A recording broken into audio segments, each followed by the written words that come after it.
श्री चैतन्य महाप्रभु भगवान श्री कृष्ण का प्रत्यक्ष अवतार, तप्त कांचन गौरांग राधा कांति कलेवर। श्री चैतन्य महाप्रभु राधा भाव से भावित रहकर नित्य निरंतर कृष्ण रस का पान करते थे। जगत जीवों के उद्धार हेतु प्रेम तत्व का वितरण करने के लिए ही 18 फरवरी सन 1486 में फाल्गुन शुक्ल पक्ष की पूर्णिमा के दिन नवद्वीप नदिया में महाप्रभु श्री चैतन्य देव का प्राकट्य हुआ। वैष्णव संप्रदाय में उन्हें गौर सुंदर, गौर हरि, गौरांग, विश्वंभर, निमाई तथा चैतन्य इत्यादि कई नामों से जाना जाता है। 24 वर्ष की उम्र में लोक कल्याण और ईश्वर की खोज में श्री चैतन्य महाप्रभु ने संन्यास ले लिया।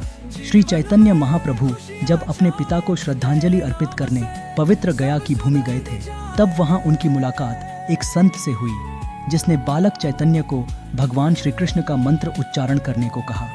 इसके पश्चात श्री चैतन्य महाप्रभु का जीवन पूरी तरह से बदल गया और वह भगवान कृष्ण के भक्ति में रंग गए। तब से लेकर अपने अंतिम समय तक निमाई ने केवल श्री कृष्ण की ही उपासना की। निमाई के अनुसार ईश्वर प्राप्ति का एकमात्र उपाय भक्ति योग है।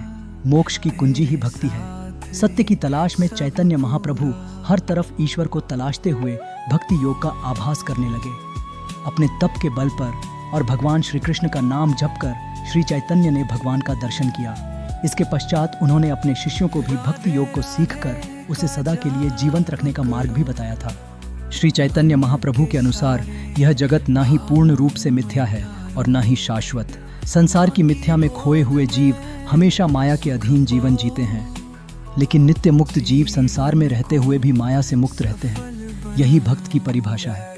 श्री चैतन्य महाप्रभु के अनुसार माया में उलझे जीव लाखों योनियों में भटकते रहते हैं। जैसे ही वह माया के बंधन से मुक्त होते हैं, उन पर भगवान की दृष्टि पड़ती है और मोक्ष की प्राप्ति होती है। श्री चैतन्य महाप्रभु अधिकतर जगन्नाथपुरी में रहते थे और जगन्नाथ जी की मूर्ति के आगे खड़े होकर घंटों रोया करते थे।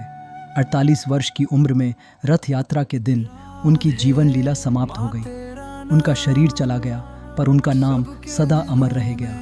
भक्ति की उन्होंने जो धारा बहाई वह कभी नहीं सूखेगी और लोगों को हमेशा पवित्र करती रहेगी। हरे कृष्ण कृष्ण कृष्ण हरे हरे, हरे राम राम राम हरे हरे।